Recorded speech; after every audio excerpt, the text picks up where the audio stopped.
భర్తని కోల్పోయిన అమ్మాయిని పెళ్లి చేసుకొని, తనకో మంచి జీవితాన్నివ్వాలనేదే నా లక్ష్యమండి. అందుకే నేను మిమ్మల్ని పెళ్లి చేసుకోవాలనుకుంటున్నాను. మీరు ఓకే అంటే, మీ ఇంటికొచ్చి మాట్లాడి, మా వాళ్ళతో చెప్పి, వెంటనే మన పెళ్ళికి ఒప్పిస్తానండి. 2 రోజులు నన్ను చూశారు. అంతలోనే నేను నచ్చానంటున్నారు. నాకు జీవితం ఇస్తానంటున్నారు. కానీ నాకు పెళ్లి మీద ఇంట్రెస్ట్ లేదు. నాకిప్పుడు పెళ్లి చేసుకోవాలన్న ఆశే లేదు. ఒక్కసారి ఆలోచించండి. నేనో కంపెనీలో జాబ్ చేస్తున్నాను. నెలకెలా చూసుకున్నా 30,000 జీతం వస్తుందండి. అంతేకాకుండా సైడ్‌లో అది ఇది అని చిన్న చిన్న పనులు కూడా చేస్తున్నానండి. అందులో ఎలా చూసుకున్నా 10,000 వరకు వస్తాయండి. అన్నీ కలిపితే మొత్తం నెలకి 40,000 నా చేతికొస్తాయండి. మీరు నన్ను పెళ్లి చేసుకుంటే, ఆ జీతంతో మనం హాయిగా బతకొచ్చండి. నేను మిమ్మల్ని మహారాణిలా చూసుకుంటానండి. మీరు ఆలోచించి ఒక మంచి నిర్ణయం తీసుకోండి. నేను మీ సమాధానం కోసం ఎదురుచూస్తూ ఉంటాను. సరేనా? మీరు పాజిటివ్‌గా చెప్పినా సరే, నెగెటివ్‌గా చెప్పినా సరే, నేను మీ మెస్‌కే వచ్చి తింటాను. ఎందుకంటే, నాకు మీ భోజనం బాగా నచ్చిందండి. ఇన్నాళ్ళు మీ మెస్‌లో మీ ఫుడ్ తిన్నాను. ఇక మిమ్మల్ని పెళ్లి చేసుకొని, మీతో ఉంటూ, జీవితాంతం మీ చేతి వంట తినాలని ఆశపడుతున్నానండి. హ్మ్. సరేనండి. ఆలోచించి చెప్తాను. సరేనండి. నేను వెళ్ళొస్తాను. హ్మ్.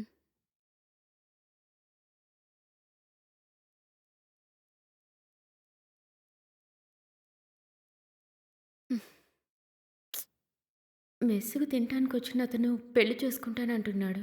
అమ్మేమో ఒక పక్క పెళ్లి చేసుకోమని టార్చర్ పెడుతుంది. ఏనేంట్రా అంటే నన్ను పెళ్లి చేసుకో నీకు జీవితాన్నిస్తానంటున్నాడు. ఆయన నిజంగానే నన్ను పెళ్లి చేసుకోవాలనుకుంటున్నాడా? లేదంటే మొగుడు లేడని వాడుకోవాలని చూస్తున్నాడా? ఛ! అలా అయ్యుండదులే. అలా అయ్యుంటే పెళ్లి చేసుకుంటానని వచ్చి అడిగేవాడా? సరే ఆలోచించి చూద్దాం. ఒకవేళ సెట్ అయ్యేలా ఉంటే అది చూద్దాం. హ్మ్.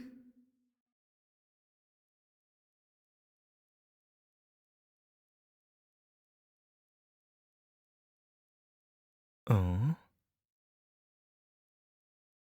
ఏంటి మేడం? ఏదో హ్మ్. లోతుగా ఆలోచిస్తున్నట్టుగా ఉన్నారు. ఆహ్! మీరా? రండి రండి. లోపలికి రండి. తినడానికి వేడిగా ఏమున్నాయి? వేడి వేడిగా ఇడ్లీలున్నాయి. సరే, సరే త్వరగా పెట్టండి. తింటాను. బాగా ఆకలేస్తుంది. సరే కూర్చోండి హ్మ్. తీసుకొస్తాను. ఓకే. ఇదిగోండి బాగా ఆకలన్నారుగా తినండి. హ్మ్.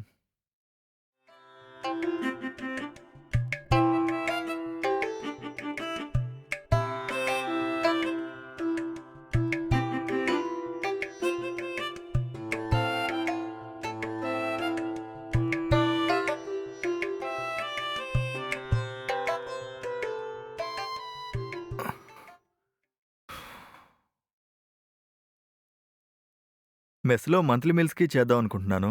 హ్మ్. దానికోసం ఫోన్‌పే చేస్తున్నా. చూసుకోండి. హ్మ్. సగం ఇప్పుడు చేశాను. మిగతాది తర్వాత చేస్తాను. చాలా థాంక్స్ అండి. అయ్యో! దీనికెందుకండి థాంక్స్. మీకేమైనా అర్జెంట్‌గా డబ్బులు కావాలన్నా కూడా మొహమాట పడకుండా అడగండి. నేను మీకు హెల్ప్ చేయడానికి ఎప్పుడూ రెడీగా ఉంటాను. సరేనా? పర్వాలేదండి. వద్దు. ఏంటండి అలా అంటారు? ఏం కావాలన్నా నా దగ్గర ఓపెన్‌గా అడగండి. సరే అండి. సరే, మీతో ఓ విషయం చెప్పాలండి. కూర్చోండి. పర్లేదు చెప్పండి. పర్లేదు కూర్చోండి చెప్తాను. హ్మ్. నాకు మీరు తెగ నచ్చేసారండి. మీరు గనక ఓకే అంటే ఆ! మనం పెళ్లి చేసుకుందాం. ఏమంటారు? పెళ్ళా? నా గురించి ఏం తెలుసని నన్ను పెళ్లి చేసుకుంటానంటున్నారు? మీ గురించి ఏం తెలియాలండి? హ్మ్. మిమ్మల్ని చూస్తుంటేనే తెలుస్తుంది. మీరొక మంచి అమ్మాయని. ఇంతకు మించి ఏం కావాలి? మీరు నన్ను చేసుకుంటే ఈ ప్రపంచాన్నే బంతిలాగా తీసుకొచ్చి మీ కాళ్ళ దగ్గర పెడతానండి. అయ్యయ్యో! ఎక్కువగా సినిమాలు చూసి చెడిపోయినట్టున్నారు. అందుకే ఇలాంటి డైలాగులు చెప్తున్నారు. అదేం కాదండి. మిమ్మల్ని చూడగానే నాకీ డైలాగ్స్ ఆటోమేటిక్‌గా వచ్చేశాయి. నేనొక ఐటీ కంపెనీలో పనిచేస్తున్నాను. నెలకి 1,50,000 పైగా సంపాదిస్తున్నాను. అంతేకాకుండా ఊర్లో సొంత ఇల్లుంది. ఇప్పుడు హైదరాబాద్‌లో కూడా సొంతంగా ఓ ఫ్లాట్ కొనడానికి ప్రయత్నిస్తున్నాను. నా దగ్గర కారు కూడా ఉందండి. మీరు నన్ను పెళ్లి చేసుకుంటే, నేను మిమ్మల్ని నా కారులో తీసుకెళ్లి సిటీ అంతా చూపిస్తాను. ఎప్పుడు ఎక్కడికి వెళ్ళాలన్నా మనకిష్టం వచ్చినప్పుడు వెళ్లి రావచ్చు. మనం కోరుకున్నట్టు బతకచ్చు. మిమ్మల్ని నేను దేవతలా చూసుకుంటానండి. మీరు ఓకే అని చెప్పండి. వెంటనే పెళ్లి చేసుకుందాం.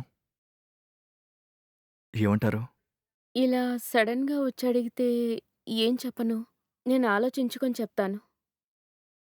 ఇందులో ఆలోచించడానికి ఏముందండి? నెలకి 1,50,000 రూపాయల జీతం వస్తుంది. కారుంది, ఇల్లుంది, ఆస్తులున్నాయి. అలాంటి నన్ను మీరు ఖచ్చితంగా మిస్ చేసుకోకండి. ఒకవేళ మిస్ చేసుకున్నారంటే తర్వాత జీవితాంతం బాధపడతారు. త్వరగా ఓకే చెప్పండి. పెళ్లి చేసుకుందాం. సరేనా? కొంచెం టైం ఇవ్వండి. ఆలోచించి చెప్తాను. సరే. ఓకే అండి.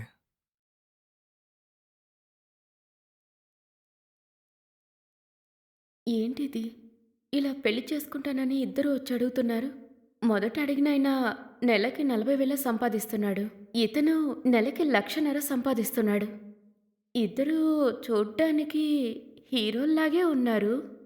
కానీ జీవితం అంటూ వస్తే లైఫ్‌లో సెటిల్ అయిన వాళ్ళతోనే కదా జీవించగలం.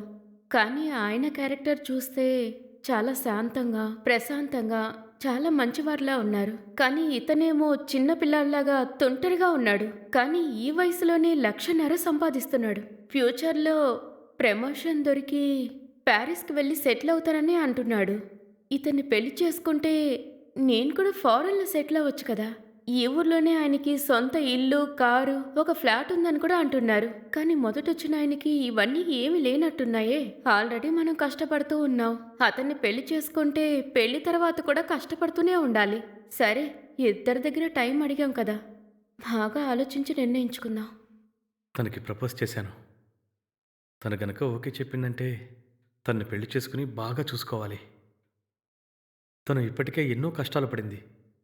తనని కష్టాల నుంచి గట్టెక్కించడానికి నాకు వీలైనంత వరకు సాయం చేయాలి. ఇద్దరూ ప్రపోజ్ చేశారు నాకు. ఇద్దరిలో ఎవరికి ఓకే చెప్పాలి?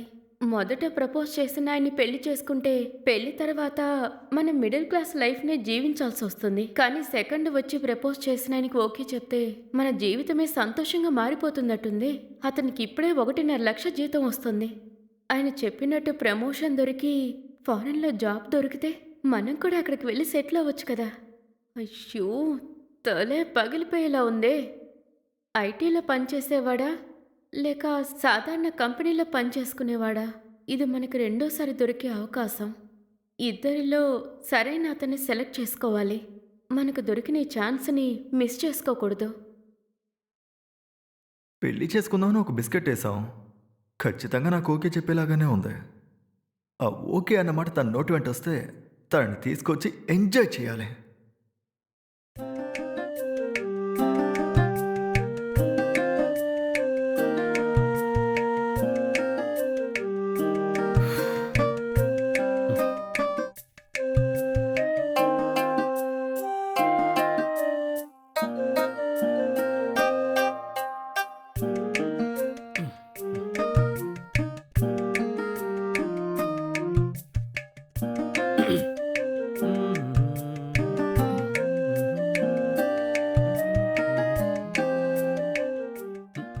అయ్యయ్యో!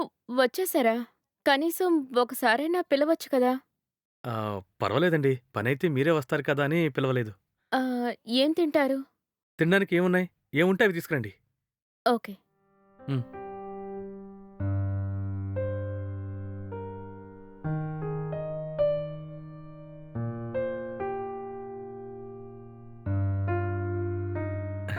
ఇదిగోండి. హ్మ్. లోపల కొంచెం పనుంది. మీరు తింటూ ఉండండి. ఇప్పుడే వస్తాను. హ్మ్.